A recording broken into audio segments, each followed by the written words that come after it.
Hi, everyone.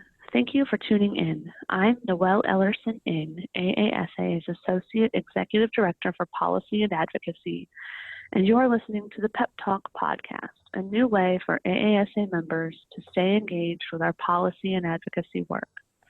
If it's your first time tuning in, thanks for joining us. Here at PEP Talk, we cover all things that could be remotely labeled as edu-policy. All episodes are available for download under the PEP Talk landing page on the AASA website. Looking ahead, if you have a show idea or a guest you think we should have on, shoot me a note at nellerson@aasa.org.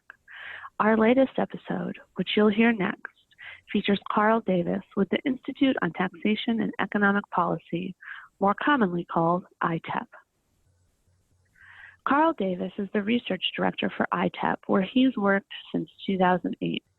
Carl works on a wide range of issues related to both state and federal tax policy and has advised policymakers and advocates in nearly every state. As ITEP's research director, Carl is responsible for exploring new and emerging trends in tax policy. This includes things like taxes on new services like Uber and Airbnb, or taxes on legal marijuana in a growing number of states. But it also includes the rapid spread of tuition tax credits for people who put money into a private K-12 school voucher fund. His research helped reveal the profitable tax shelters that these credits created for some upper-income donors to private schools. Here at AASA, we've come to know and had the honor of working with Carl on this issue. Carl likes tax policy the way we at AASA like education policy, so when the two of us can overlap, it's an obvious camaraderie and collaboration. Carl's talking to us today about the very recent action at the federal level related to the IRS, the Internal Revenue Services rule on the tuition tax credit loophole, one that was only recently picked up by some blue states in response to changes to the state and local tax deduction. That regulatory rigmarole was one of our bigger engagements last year at AASA, and we are pleased to share, even without ruining what follows in our conversation, that the revised rule released this week includes almost all of what we asked for. That said, let's jump right in. So Carl, first of all, thank you for taking the time to join us and to give our listeners a great summary of everything that's going on in IRS regulation world. We're happy to have you here today. Thanks for having me. It's great to be here. AASA has been such a great partner through all this, so I'm thrilled to be able to talk to your members about this. Well, we're going to warm our listeners up with a very simple question for you, Carl. How does one come to love tax policy and to end up operating in your niche lane? Yeah, it's a topic that a lot of people find pretty boring. So I guess that makes me weird. But I mean, what I like about it is it's really a data-based field. You have to like working with numbers to like tax policy. But I mean, more fundamentally than that, taxes are at the center of so many issues. I mean, we couldn't have public schools or roads or transit systems or Social Security, environmental regulations, food safety laws. We couldn't have any public service without taxes. So, I mean, good tax policy is central to having good public policy in general. And, you know, it also means because taxes intersect with so many areas, I get to dabble in other disciplines like education policy, which has been a lot of fun. We totally agree that education policy is a lot of fun. And I will say that having worked with Sasha and you as you navigated the tuition tax credit, it's almost made tax policy fun for me. I enjoy the expanded understanding, but it totally makes me appreciate our little education policy lane over here. Yep. So specific to the recent rule update from the Internal Revenue Service, or IRS, let's step back and I'm going to have you start by framing the issue. What was the issue?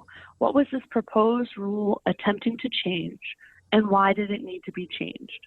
I think the most logical place to start this story is with Arizona and its creation a number of decades ago of these tuition tax credits, where folks are able to make a quote unquote donation. I use that word with some skepticism to support private school vouchers.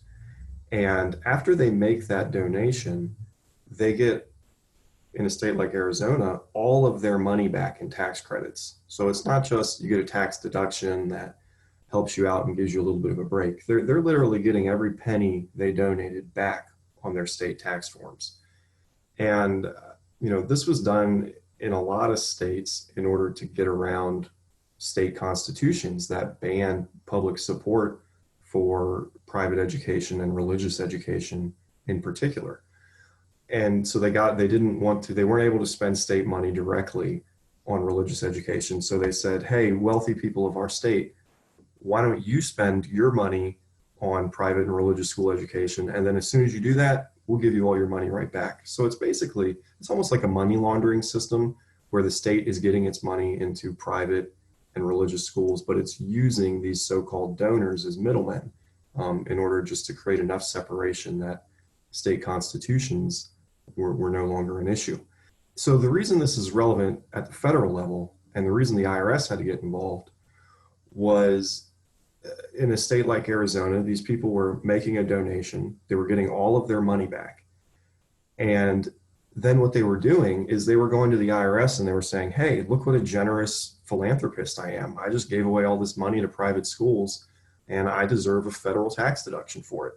And for years, the IRS was giving it to them. The IRS was saying, yeah, that's a genuine charitable gift. And here's a tax deduction worth maybe 30 to 40 cents on the dollar for what you donated. And so these people were making a donation of, say, $100.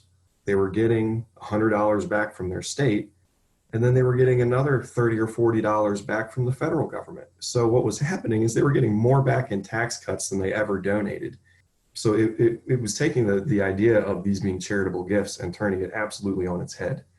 This wasn't charity. This was a way for private school donors to make a buck. They were coming out ahead, and tax accountants and tax lawyers were advertising it as such. So there's a clear federal tax loophole here. People were getting charitable deductions they should never have gotten. This is something that the IRS should have addressed a while ago, but it has a lot on its plate. It's an agency that's notoriously underfunded, has a lot to deal with. What finally got it to act was that after the new tax law passed in 2017, more states started looking at this basic mechanism of offering huge tax credits in return for charitable gifts. And they said, hey, we want to use this as a way to help out our own residents. And so basically what that looked like in practice, in the 2017 law, it was really a bill that was written with red states' interests in mind first and foremost. The largest tax cuts tended to go to red states like, say, Texas or Florida, while folks in New Jersey and New York and California were getting tax cuts too. Their tax cuts were a lot smaller. And the reason for that was because the bill capped the state and local tax deduction, and which is a really critical deduction in a lot of these blue states that have robust public services and that obviously that fund them through tax dollars. So these blue states, they felt left out by the 2017 tax law, and I think rightly so. And so they said, well, what can we do to help our residents get a bigger tax cut, more in line with what people already got in Texas and Florida and elsewhere? And so they said, let's take this same tax shelter that the red states have been doing for years with private schools, and let's modify it so that people can get these types of tax credits for donations to support public services, if it's health or public education or anything else. And they took this red state idea and they ran with it, and they ran with it in some cases in a way that was even bigger than what had been done with the private school tax credits. And then as soon as that happened, though, the IRS said, okay, all right, this loophole is starting to get out of hand. Like, it's not, they couldn't let more and more states continue to adopt these because the potential revenue loss to the federal government would have been huge. So that's when the blue states started doing it, that's when the IRS said, all right, we need to issue some regulations on this to close what has long been a pretty egregious tax shelter. And that was the inspiration for why they took this action. I think that's one of the most succinct summaries I've heard of the issue. It makes it sound a little bit like a soap opera, giving us some drama to help keep what might be otherwise very dry and mundane, very interesting and relevant. So with all of that history, and all of that context for how we came to see an intersection not only between tax and education policy, but within tax policy, this interplay between the seemingly unrelated tuition tax credits and then a workaround for state and local tax deductions. What happened once the proposed rule was released? What did the Trump administration propose in that initial rule that came out in August? And were you surprised? I was surprised. Like I said, the reason they decided to take this on at this particular moment was because blue states were enacting these things to benefit public services. And I was concerned that coming from this administration, we might have seen a regulation that was going to single out the newest blue state tax credits and try to create a special carve out for these private school credits that have been around a lot longer and that have been used to dodge federal taxes for a lot longer. But that's not what we saw. We actually saw a pretty even-handed rule come out of the IRS that says, the way it works is this. It's basically a refinement to the way the federal government defines what's charity and what isn't. And so, now if you donate, say, $100 to support private school vouchers and say you get, $90 back, like Pennsylvania often does, the IRS is going to say, we saw what happened there. We saw you got $90 back. That part's not a real charitable gift. That part ended right back in your bank account after all is said and done. You can only write off that 10 extra dollars that actually came out of your pocket. So the part that's reimbursed, you don't get a write-off anymore. You can only write off the part that your state didn't already give back to you. And that makes perfect sense. I mean, we already have rules like this in the federal tax code for the charitable deduction. If you make a gift to your local public radio station and they give you a gift package with a tote bag and a coffee mug and maybe some other goodies, you're supposed to subtract that out from figuring out what was real charity and what was the price of you buying a tote bag or a coffee mug and those sorts of things. So it's this return benefit that needs to be taken into consideration. Yeah, the IRS, they took that basic idea. If you get your money back, it's not real charity, and they applied it broadly. And that's what was so critical here. They didn't say, if you donate to public schools, we're going to consider your return benefit, but if you donate to private schools, we're not. And there are lots of people asking for that, but that's not what they did. This was a pretty sweeping rule that didn't have special carve outs for causes that are, in some cases are viewed pretty favorably in this administration. I think that's a really good time to insert a clarification specific to AASA. And I had flagged for you, Carl, that sometimes I will deviate from some of the basic outline that we start every PEP Talk episode with.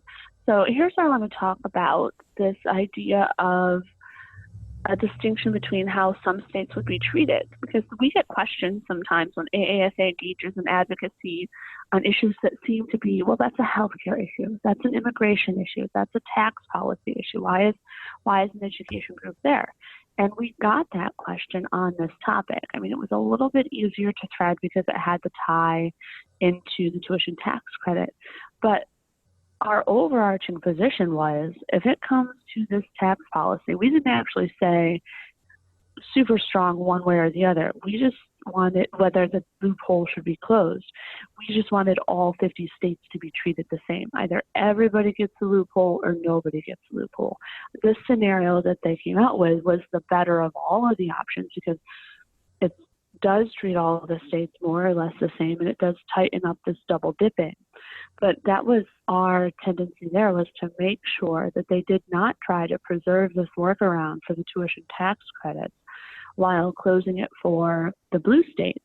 And we weren't being paranoid in that position. If I'm not mistaken, Secretary DeVos's former group, the American Federation of Children, had submitted a formal letter making that exact same ask. That's kind of what you're referencing, correct, Carl?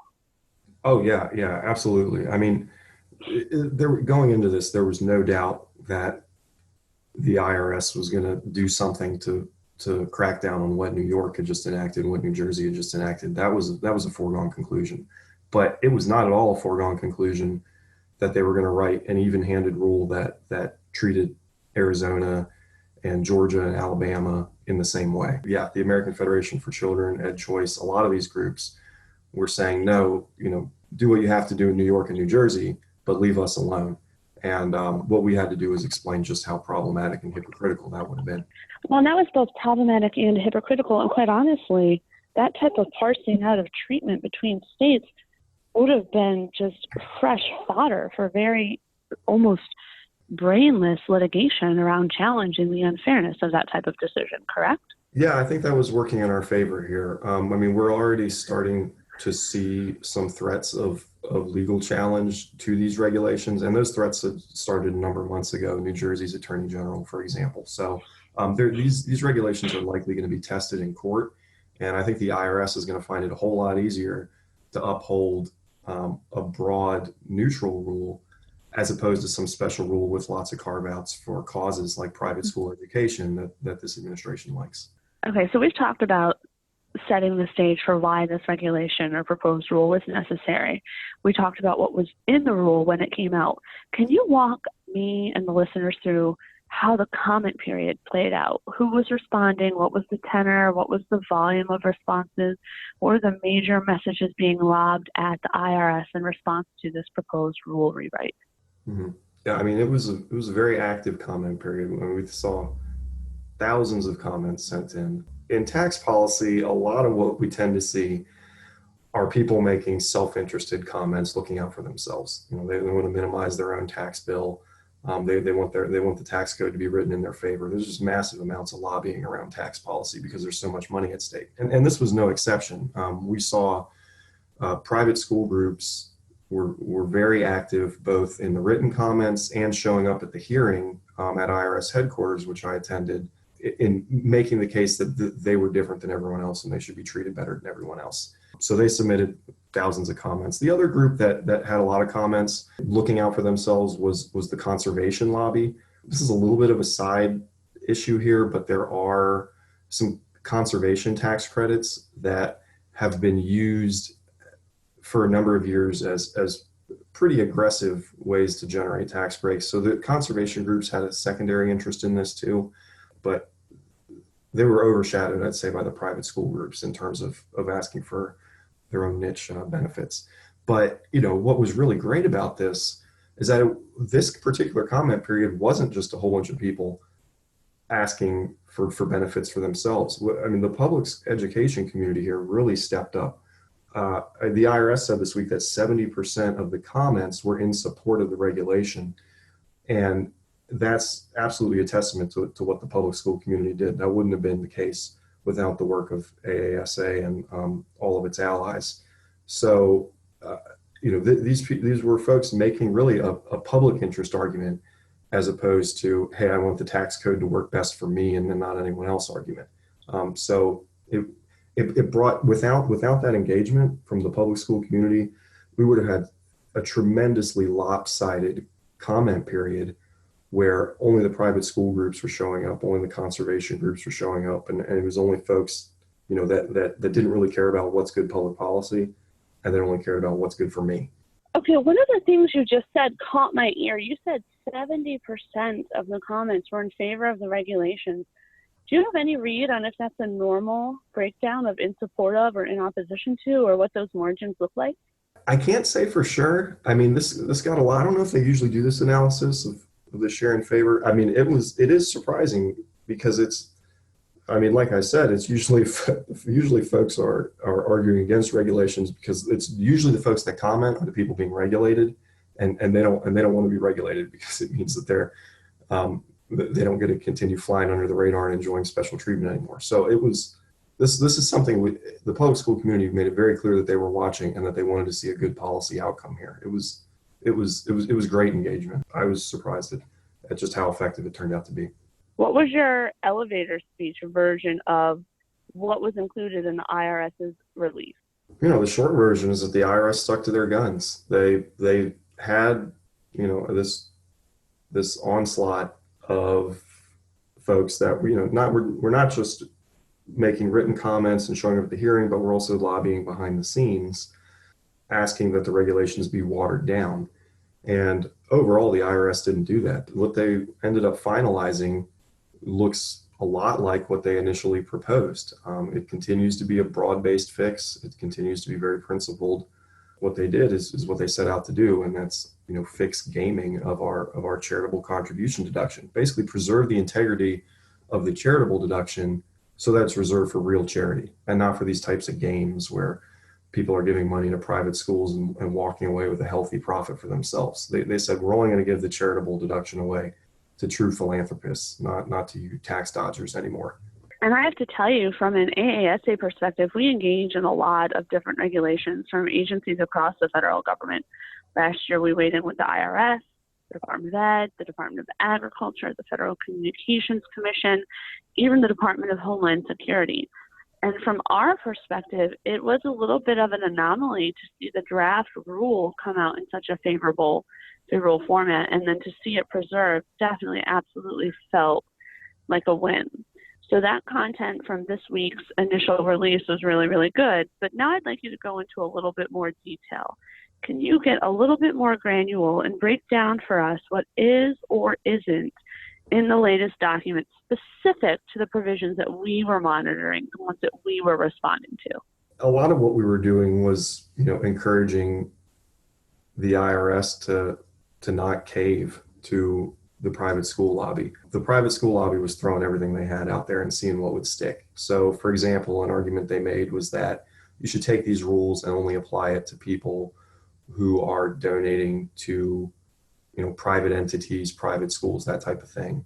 But then if people are donating to, an organization with a public service orientation, to public organizations, go ahead and do your planning. But those of us in the private sector, leave us alone. The IRS said no to that flatly. It would have been, and they actually echoed a lot of our reasoning when they announced why they said no to that. It just would have been a minefield of having to draw these lines between different types of organizations, and it would have ultimately been unfair. I mean, why are you going to treat a public school donor who's donating to support after-school programs at a public school? Why would the IRS treat them worse than somebody donating to support private and religious school education? That's not the way the tax law is supposed to work.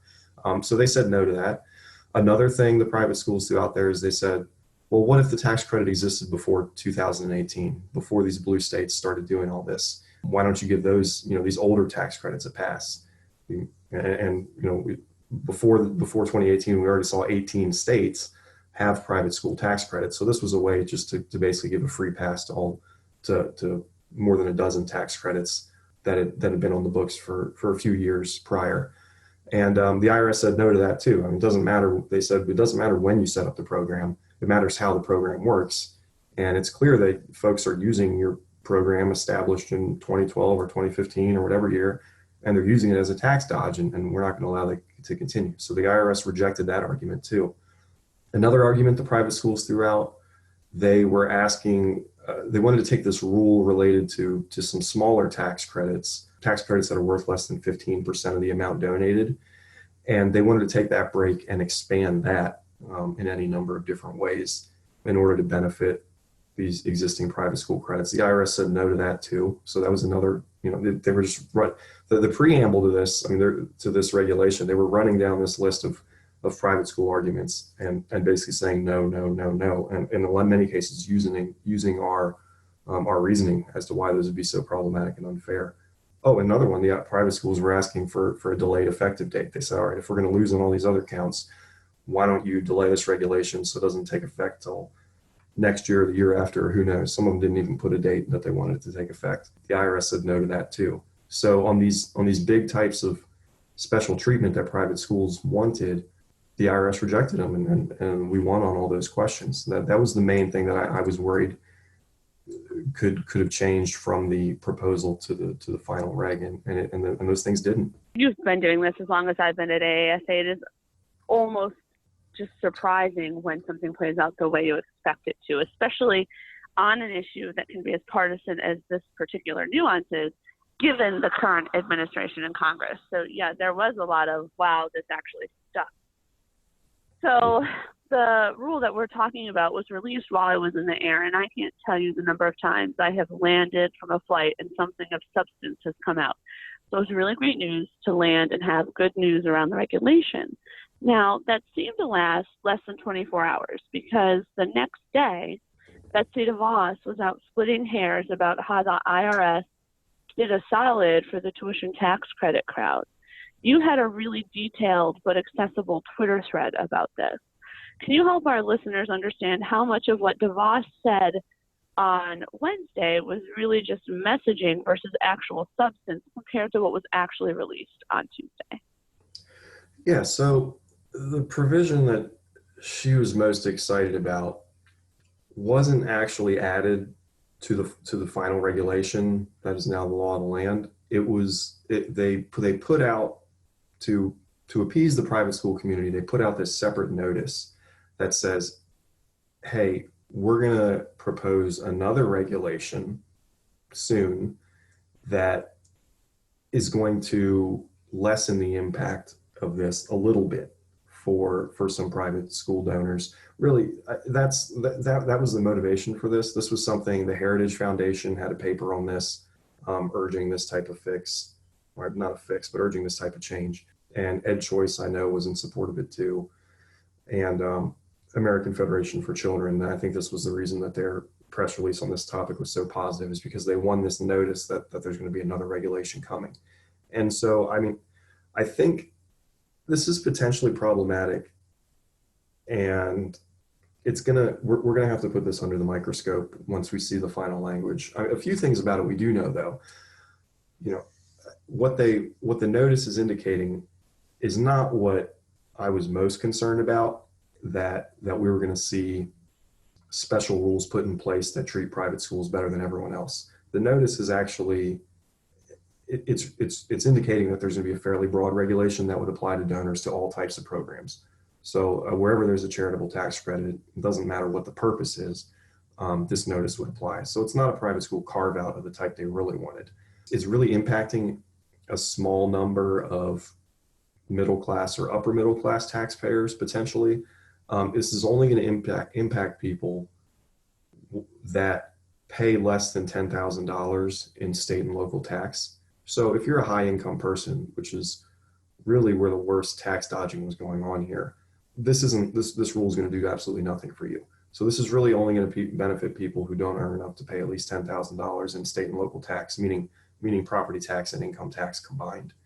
You know, what this clarification does is it says for those people, they're going to be able to write off their donations to say, in this case, private school. I'm just using private school as an example here because, like I said, it applies to all types of credits. But they'll be able to write off their donations to private schools as if they had actually paid their taxes, even though they didn't. So basically, if you donate $100 and you get all your money back, the IRS is now under this new regulation that's saying, okay, that's not charity. You didn't give any money away. You got your money back. You're not going to get a charitable deduction. So that leaves the question of, well, what is it? What just happened? And the IRS is now going to propose that they're going to say what happened is this person that gave $100 to private schools effectively paid their state and local tax, and they're going to allow it as a state and local tax deduction. I think this is a little bit embarrassing to the private school community because what they've been arguing for a long time is that these tuition tax credit programs do not involve the transfer of public money into private schools. I mean, their version is these are private individuals giving their own private money to private schools, and the government has nothing to do with it.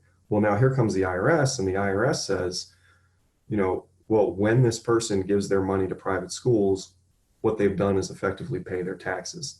And what is a tax dollar if not public money?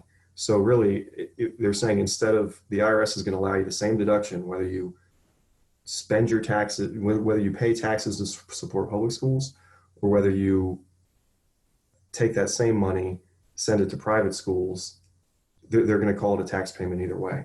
So I think this is going to need some unraveling. I think there's something here, but you know, I think they may be shooting themselves in the foot a little bit in winning this short-term victory in terms of, yeah, these private school donors will get a tax deduction. They'll get a deduction as if it were state and local tax. But you know, it could potentially come at a higher cost in terms of what does this mean for the optics of their programs, and how much clearer is this making it that these tuition tax credits really are about sending public money to private schools, because that's what the IRS is going to be calling it moving forward. And I think that's a point that bears repeating, not only because it's deeply ironic, but it lays the stage, or it opens a new lane for navigation as it relates to challenging these tuition tax credit programs, because now the IRS at the federal level has indicated, and correct me if I'm wrong here, Carl, has indicated that essentially when you give that $100 donation, you're documenting it on your tax form as if you paid $100 towards taxes. It moves the needle to more closely and explicitly align a tuition tax credit as a tax payment. And if you happen to have allocated that to a private school, that's a tax dollar to a private school, correct? Yeah. I mean, I think, a lot of times the lawyers and the economists tend to disagree over these issues. I think what you said is completely uncontroversial from a perspective of what an economist would say in terms of what's really going on here. Now, the lawyers, once they get a hold of it, they can argue this, that, and the other way, and who knows what'll come out of it. But I think this is pretty telling in making it apparent to what's already been apparent to us, that when states offer these credits, they are publicly funding private schools, and this IRS notice that a new regulation is coming is yet another piece of evidence to support that. And at the risk of sounding like taking a victory lap, when you get a rule that goes as favorably as this one did towards the positions that we are advocating, and then you get that little cherry on top where it potentially opens up the ability to better challenge tuition tax credit programs at the state level, it just feels like an ice cream sundae that got a cherry. So we'll take that for now. I want to circle back to something you hinted at earlier, though. So here at AASA, when it comes to advocacy, we 110% rely on the support of and the engagement of our members in the multiple processes, whether that's building a relationship with their member on Capitol Hill, weighing in on a bill, sending an email, or replying to comments with an agency. You danced around this issue earlier. What was the value of the advocacy engagement of school leaders in this process? Basically, we just want to take a moment to make sure our members understand that we're not just saying this. Their voices mattered in keeping this draft in the good position that we needed it to be in. I think it was critical in this process. The public school community, in large part organized by AASA and its allies, and Sasha in particular, did great work on this. Sasha and I wrote a paper together on this a couple of years ago, so we've been hammering away at this for a while. But the public school community made it a lot harder for the IRS to do the wrong thing here. We had the facts on our side the whole way, and the public school community made it very clear to the IRS and probably just as importantly to the Treasury Department and to OMB and the political appointees there. They made it very clear that we were watching, even though Treasury and OMB, they were a sympathetic audience for private school groups, and I'm sure they were tempted to do the wrong thing. But by showing that we were paying attention, by sending in thousands of comments, and not just a raw quantity of comments, but a lot of really thoughtful comments too. Superintendents were taking care to put their comments on their official letterhead, for example. I mean, it made clear that this wasn't just firing off some late night couple of sentences rant. I mean, they were putting out real comments and taking real care in doing so. They made it clear that if the IRS decided to do the wrong thing, there was a loud and influential group of people who cared about the public interest here and who were ready to let everyone know that the IRS caved. And so we made it easier for the IRS to stick to its guns. I mean, especially the career employees there, they really want to do the right thing. They want to write a tax law that isn't written in favor of special interests. I mean, they want to write one that is fair for the American people. And I think that's what we ended up with here. And despite the plethora of folks who didn't want to see that, it was just such an important counterbalance to this parade of people, especially private school groups looking out for themselves. So I think here a little bit of sunlight made a huge difference.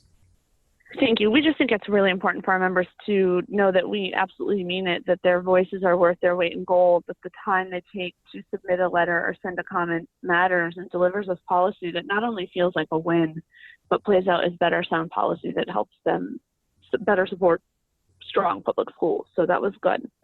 Okay, we're coming to the end of our time here, Carl, but I know that both Sasha and I have enjoyed working with you. So I'm going to ask you to go ahead and get your crystal ball out.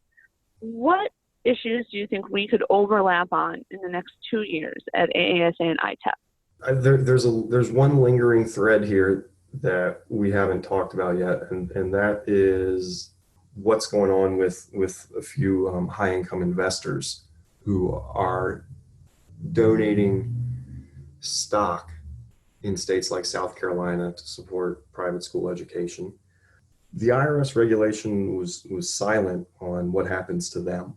So that, there's this problem here where in South Carolina you can donate stock to private schools and you get 100% of your money back in state tax credits. You get the full value of the stock that you donated. So you're basically, what it amounts to is you're basically selling the stock. You're getting the full cash value of it in the form of tax credits. But the IRS hasn't really figured out how to deal with that yet. And so right now the IRS is saying, oh, you gave the stock away? Okay, well, that's not a sale, so there's no taxable capital gain there. There's no investment income to tax. And so what that means is in a state like South Carolina right now, these investors, their tax accountants are telling them, hey, if you have some stock you're trying to get rid of, you're better off giving it away to private schools than you are just selling it, because this is a way to avoid federal capital gains tax. So there's still a little bit, this is much, much, much smaller in scope than what the regulation dealt with primarily, and the huge victory that we just won. But there's this lingering thread around capital gains tax dodges for private school donors that needs to be dealt with. And so I think we need to keep the momentum up and make sure the IRS deals with that loose thread. There was a little bit of a vague hint in its regulation that they were going to return to this, and we just need to make sure that they do so. This other thing we talked about that Secretary DeVos likes so much about, allowing people to write off private school donations as if they were taxes. I think we need to keep digging into this. And I think there's more work to be done here. Right now, there's already a comment period open on the notice that the IRS put out. And then once they actually put out a proposed regulation, there's going to be another comment period. So folks will have a chance to weigh in on that. But that's something we're still working through the details on that. More broadly, I mean, the intersection between tax and education policy is just so enormous. I mean, we know that public schools aren't going to have the resources they need if the tax code isn't raising adequate revenue and isn't raising sustainable revenue over time, where you're not just getting adequate revenue today, but it's on a trajectory where you're able to afford, to give teacher pay raises and that sort of thing. I think there's just unlimited opportunities for us and AASA to continue working together on why tax policy matters to education. And so that's, I'm looking forward to being able to do that with you. Well, and I know we're looking forward to it too. I don't do a ton of tax policy, but when we do tax policy, we're always happy to work with you, Carl, and your colleagues at ITEP. So I'm being mindful of our time, and I think we're just about out of it. But here at AASA, I know that we remain thankful to know and work with you, and that we are grateful to have you among our allies in pushing for solid tax and economic policy that strengthens and supports public education. Thank you for taking the time to talk with me today and for helping us break down exactly what happened this week. Carl is on Twitter, and you can follow him at Carl with a C, P. Davis. Thank you for listening.